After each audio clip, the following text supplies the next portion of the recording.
Se cada vez mais a gente tem acesso a entretenimento, comidas gostosas, pílulas que nos deixam felizes, cada vez mais riqueza, liberdade, tecnologia, avanços na medicina, por que a gente está cada dia mais triste? Essa é a pergunta do século na área da neurociência e muito da resposta tem a ver com a dopamina. Esse tema que está super em alta e que eu vejo muita gente falando besteira sobre isso na internet. Então a primeira coisa que a gente vai fazer aqui hoje é alinhar os conceitos.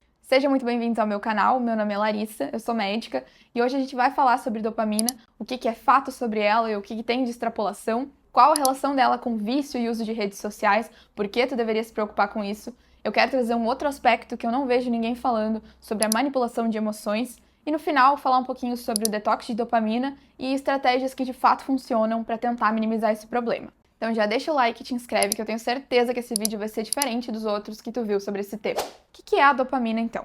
Ela é um neurotransmissor, ou seja, ela transmite mensagens de um neurônio para outro. E essa mensagem está relacionada ao prazer, bem-estar e recompensa. Além disso, ela está relacionada com várias vias neuronais de movimentos voluntários. Até porque, antigamente, as duas coisas andavam juntas. A gente tinha recompensas a partir do momento que se movimentava em direção a um objetivo, como, por exemplo, comida ou proteção. A gente precisava se deslocar para isso e a dopamina exerce esse papel de motivar alguma ação. Ela atua mais na antecipação da ação do que na realização daquela atividade de fato. Isso vai ser importante mais para frente. Algum tempo atrás, eu li um livro maravilhoso que eu gostaria muito de estar mostrando com as minhas mãos aqui, mas eu não sei onde que ele tá, que é de uma psiquiatra chamada Anna Lembke, e ela fez uma analogia sensacional para explicar como de fato funciona a dopamina. Eu vou mostrar aqui para vocês. Um dos principais conceitos que eu vejo sendo passado errado na internet é o fato de que a gente produz dopamina em alguns momentos específicos. Na verdade, a gente produz dopamina durante o dia inteiro. Algumas atividades vão causar picos nessa liberação e normalmente após esses picos a gente tem uma queda abaixo do nível basal. Ela não retorna para o mesmo nível normal, ela vai mais para baixo. Então essa variação ocorre durante o dia, mas a gente libera durante o dia inteiro. Inclusive, pessoas mais deprimidas têm essa liberação basal um pouquinho mais baixa que a média. E essa média ela pode diminuir ao longo do tempo se a gente for se expondo cronicamente a altas doses de dopamina. Uma das descobertas mais importantes da neurociência nos últimos tempos foi o fato de que a dor e o prazer são regulados meio que juntos. Então, as mesmas áreas do cérebro que processam a sensação de dor também processam a sensação de prazer, e isso anda em equilíbrio. Ele sempre vai buscar estar nivelado. Sempre que há um desvio da neutralidade, o cérebro atua arduamente para restaurar esse equilíbrio. Isso que a gente chama de homeostase. Por exemplo, eu gosto muito de assistir série. Então, toda vez que eu sento para assistir um episódio, a minha balança tende para o lado do prazer. A fim de restaurar esse equilíbrio, o cérebro faz uma coisa que a gente chama de downregulation. Ele esconde os receptores de dopamina para que ela tenha menos efeito. E sempre que a gente tem uma queda na dopamina, a gente experiencia isso como dor. E a balança pende para o lado da dor, tentando encontrar esse equilíbrio. E aqui entra a analogia que ela traz. Ela diz que gosta de imaginar que existem vários bichinhos do mal que ficam pulando para o lado da dor na tentativa de restaurar esse equilíbrio. E eles não param quando chega ao equilíbrio, eles pulam por mais tempo, fazendo com que haja um desnível proporcional ao tanto que ela tinha subido para o lado do prazer, só que agora para o lado da dor. Então entende que ele não encontra o equilíbrio de cara. Se estava assim, primeiro ele vai fazer assim para depois chegar no normal. E a gente experiencia isso como dor real. É aquela sensação de ressaca física ou moral depois de alguma atividade que libera bastante dopamina. Enquanto esses bichinhos estão pulando e tu tá experienciando a dor, tenha vontade de fazer algo para que aquela dor passe. Mas se tu simplesmente esperar, em algum momento ela vai chegar ao equilíbrio e tu vai parar de sentir dor. O que as pessoas normalmente fazem é tentar preencher essa dor desbalanceando de novo para o lado do prazer. Só que existe um grande problema nisso. Se quando tu percebe a dor, tu pensa, não, vou assistir mais um episódio para parar de sentir aquela dor, de modo a pender de novo a balança pro lado do prazer, os bichinhos vão perceber isso e eles vão recrutar mais e mais e mais bichinhos para pular mais e mais e mais pro lado da dor. O ponto é que sempre vai haver a tentativa de restaurar esse equilíbrio. E aí vai ter tantos bichinhos pulando pro lado do prazer que aquele estímulo prazeroso da série não causa mais prazer e tu precisa associar aquilo com outros e outros estímulos, como comer um doce junto ou também ao mesmo tempo ver o celular para tentar contrabalancear o tanto de bichinhos do mal pulando pro lado da dor. À medida que chega um ponto em que tu tá fazendo todas essas coisas, não mais para sentir prazer, mas só para se sentir normal, porque tá tudo desregulado. E quando tu chega nesse nível de desregulação, Se tu para de assistir ou ver o celular ou comer doce, tu sente, de fato, sintomas de abstinência. Eu achei muito interessante essa analogia que ela fez, porque deixa muito claro que não existe almoço grátis quando se fala de prazer. Sempre que a gente sente prazer, a gente vai pagar o preço por isso, com essa certa quantidade de dor que é necessária para restaurar o equilíbrio. E assim, se o cérebro evoluiu dessa maneira, é porque é vantajoso isso. Mas ele evoluiu dessa maneira em níveis muito diferentes dos que a gente encontra hoje. Faz poucos anos que a gente vive nesse mundo cheio de abundância de estímulos, comidas ultraprocessadas, vape, cigarro, redes sociais, pornografia, drogas de abuso. Faz pouco tempo que tudo isso é tão abundante. Óbvio que já existia muitas coisas nesse sentido há muito tempo, mas a quantidade, a frequência do uso, ela com certeza aumentou muito nos últimos tempos. E a nossa evolução neurobioquímica não teve tempo de se adaptar. Isso leva milhões de anos para acontecer. É muito ilustrativo a gente entender essa questão da balança, porque a gente consegue enxergar que sempre que a gente sentir prazer, necessariamente vai haver um momento de dor ou de desprazer depois. E isso não seria um problema se a gente estivesse lidando com os níveis para os quais o nosso cérebro foi adaptado para lidar. Pensa comigo como que eram as coisas antigamente. Aqui eu quero falar bastante sobre o celular. Existem vários outros aspectos para serem abordados sobre isso, mas hoje eu quero focar no uso de celular e redes sociais. Vamos pensar bem lá atrás, tá? Bastante tempo atrás para a gente conseguir enxergar o contraste. Como que a gente sentia prazer? Se eu quisesse comer um bolo de chocolate gostoso, eu ia até o mercado, comprava farinha, o ovo, o chocolate, ia lá até fazer o bolo, tantas horas no forno, depois esfriava, comia o bolo e tal. E a dopamina, ela é liberada como antecipação das coisas e não como resultado. Então, nesse caso, a dopamina estaria sendo liberada em maior quantidade durante todo o processo de confecção do bolo. Quando o bolo está pronto e tu come, a sensação de bem-estar ela é muito mais relacionada à serotonina do que à dopamina. A dopamina ela é de antecipação. Ai, comeu o bolo. A gente entendeu agora que toda vez que se sente um prazer, necessariamente vai haver um nível de dor associado. Mas pensa no quão artesanal isso era antigamente. Ia subindo devagarinho conforme todo o processo de produção do bolo, comia o bolo e ela voltava a cair devagarinho, sem causar grandes variações em curtos períodos de tempo. Então essa dor a gente nem chegava a perceber, porque era algo muito leve, sutil e diluído ao longo do tempo. Agora corta pra gente hoje, mexendo no celular. Vê aqui comigo se não é exatamente assim. Um meme muito engraçado. Ai, que amor. Resgataram o gatinho. Vocês viram o preço do café? Cara, isso é um absurdo, olha. Nossa, fulano viajando de novo. Da onde que tira tanto dinheiro? Ai, ai. Outro meme. Nossa, o Justin Bieber tá muito estranho. Caraca! Emagreceu 40 quilos.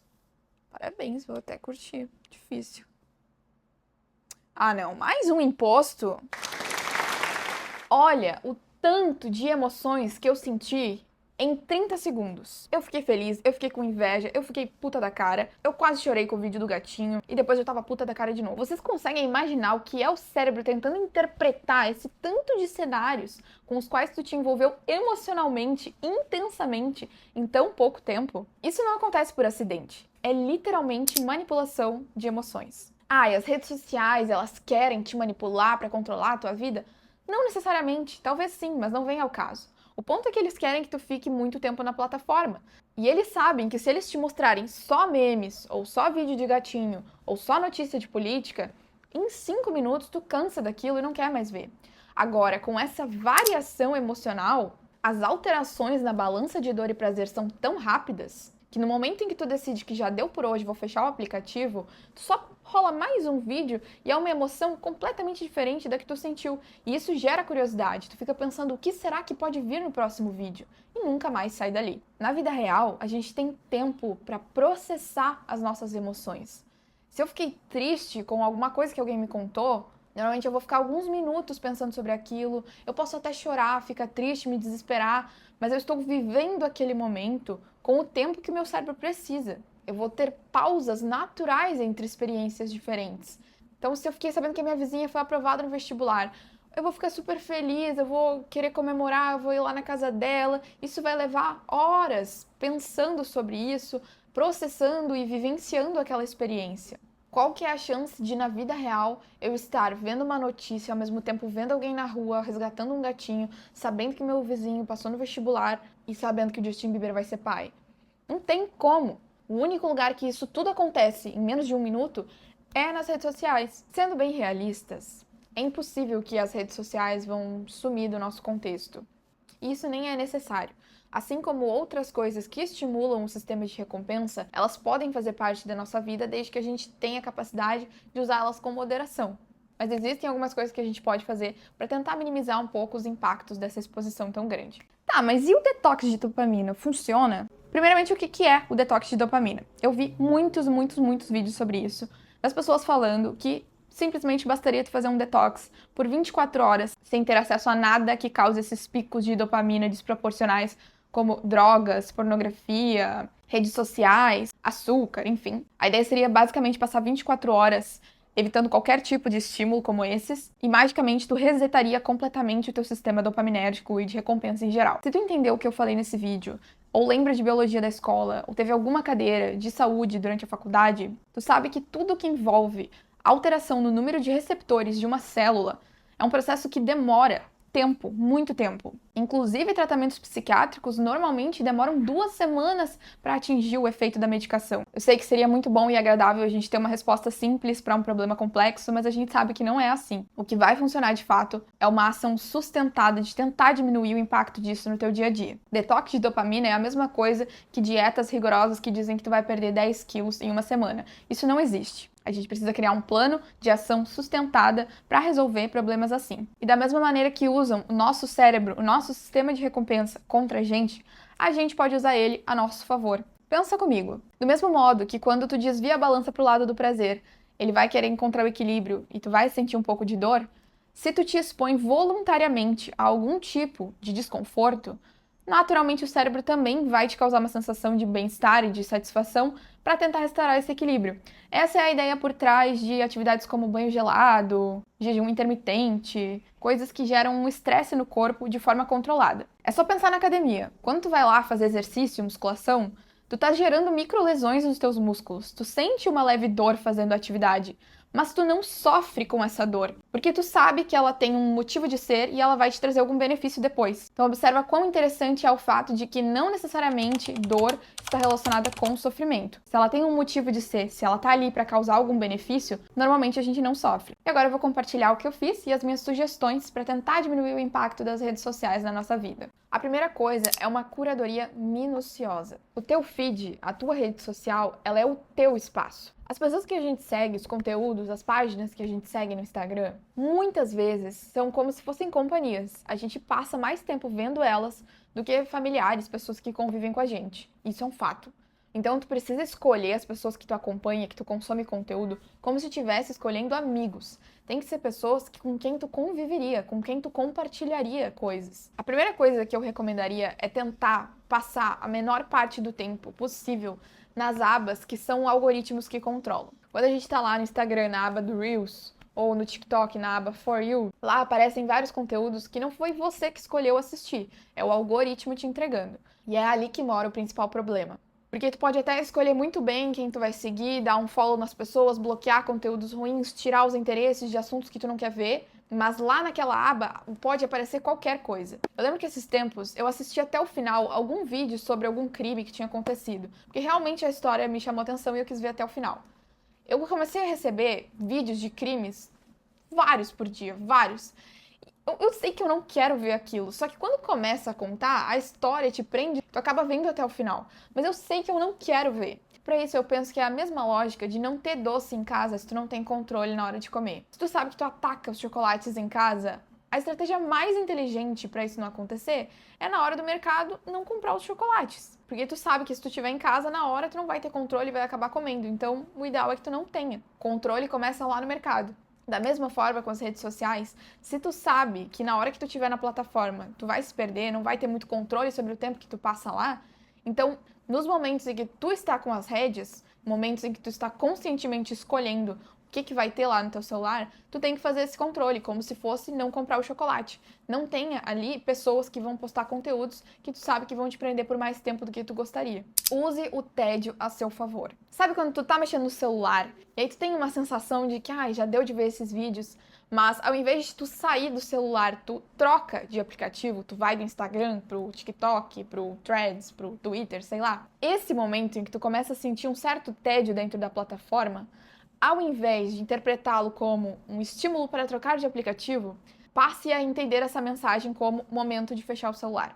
Eu sei que é difícil porque eu também faço isso. Quando começa a me bater alguma coisa, eu troco de aplicativo e o ciclo se repete indefinidamente. Mas a partir de hoje, depois de entender como funciona a balança de dor e prazer, tu vai sempre lembrar que esse prazer que tu sentiu vai cobrar o seu preço depois. E a única forma de não prolongar esse problema é vivendo a sensação de tédio, experienciando a dor de não estar vendo mais vídeos. Porque a gente já viu que se a gente continuar vendo mais e mais e mais para suprir essa sensação ruim, não existem limites para a quantidade de estímulo que a gente vai procurar. Quando sentir essa sensação, sai do celular, troca de cômodo, joga uma água na cara, toma uma água, sai para caminhar. Tu precisa criar algum estímulo palpável do mundo real para te tirar dessa situação. Lembra que eu falei que a dopamina também está relacionada com os nossos movimentos?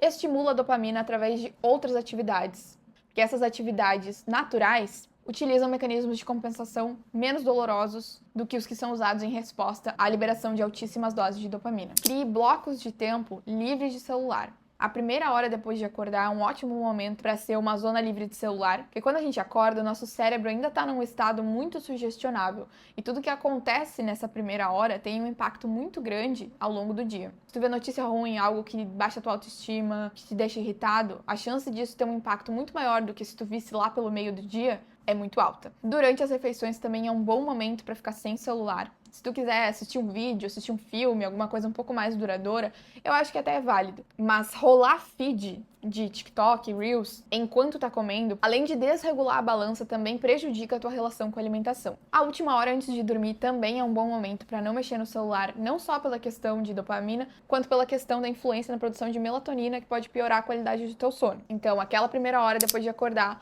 durante as refeições e antes de dormir são ótimos momentos para testar ficar sem celular. E óbvio que vai ser difícil, então tu pode começar tentando tirar só por 20, 30 minutos, dependendo do nível de apego que tu tem com mexer no celular. O objetivo não é largar completamente as redes sociais, isso não é nem um pouco factível, mas é tentar aos poucos reganhar o controle sobre isso. A tecnologia tá aí para nos ajudar e não para destruir a nossa vida. Vou ficando por aqui hoje, espero que tenha sido útil. Se gostou desse vídeo, deixa um like, comenta aqui embaixo o que tu achou. Já se inscreve no canal e até o próximo vídeo.